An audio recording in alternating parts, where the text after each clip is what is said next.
Doctor बनणं इतकं सोपं आहे का? आपल्याला समजा 10वी उत्तीर्ण व्हायचं असेल, तरी सुद्धा 5 ते 6 तास कठोर अभ्यास करावा लागतो. तेव्हा कुठे ही मुलं 10वी परीक्षा उत्तीर्ण होत असतात आणि मग त्याच्यानंतर पुढे जाऊन त्यांचं करिअर घडवत असतात. अशामध्येच काही मुलं डॉक्टर होतात, पण डॉक्टर होत असताना ते अनन्वित असे कष्ट करत असतात.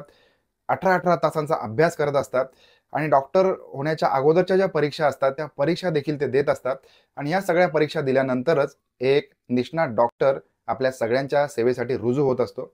नमस्कार, कारनामा मराठी क्राईम स्टोरीमध्ये मी वैभव आपल्या सगळ्यांचं स्वागत करतो. एक हॉस्पिटल असणे किंवा एक हॉस्पिटल चालवणे हे एका नियमांच्या अखत्यारीमध्ये आहे. त्यांना हॉस्पिटल चालवताना अनेक नियम पाळावे लागतात. त्याचबरोबर आपल्यासारखे अनेक पेशंट जे हॉस्पिटलमध्ये भरती होत असतात, त्यांच्यासाठी सुद्धा नियम आहेत आणि कायदे आहेत. परंतु एखाद्या पेशंटच्या प्रेमापोटी जर का हा कायदा भंग होत असेल किंवा पेशंटचे नातेवाईक कायदा हातात घेत असतील आणि डॉक्टरला मारहाण करत असतील, तर हे अतिशय निंदनीय कृत्य आहे.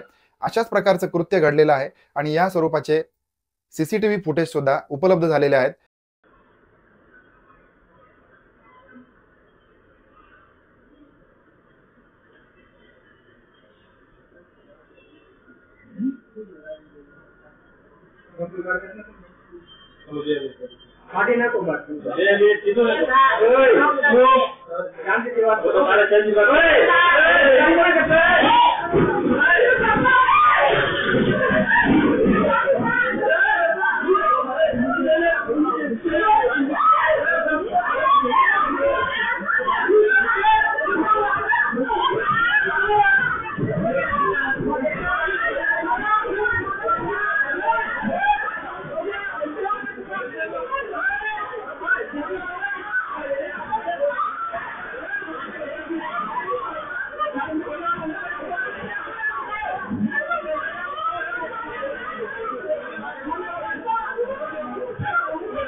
ते देखील आपण बघणार आहोत.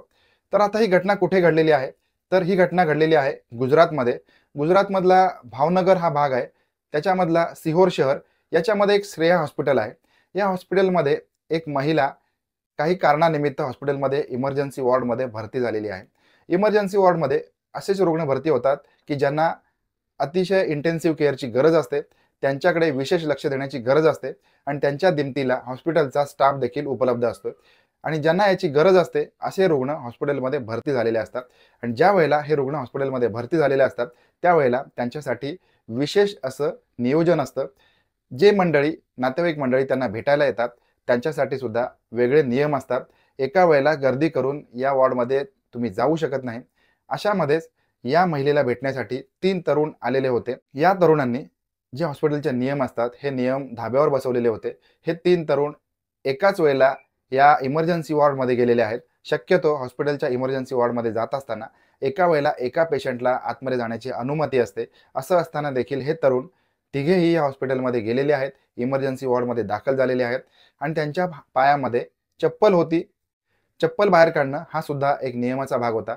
परंतु हे सगळे नियम धाब्यावर बसवून हे 3 तरुण त्या महिलेच्या चौकशीसाठी किंवा तिची विचारपूस करण्यासाठी म्हणून त्या इमर्जन्सी वॉर्डमध्ये गेलेले असताना त्यांच्या मागून एक त्याचे जे डॉक्टर आहेत हे देखील तिथे आलेले आहेत आणि त्यांनी हा सगळा प्रकार बघितलेला आहे.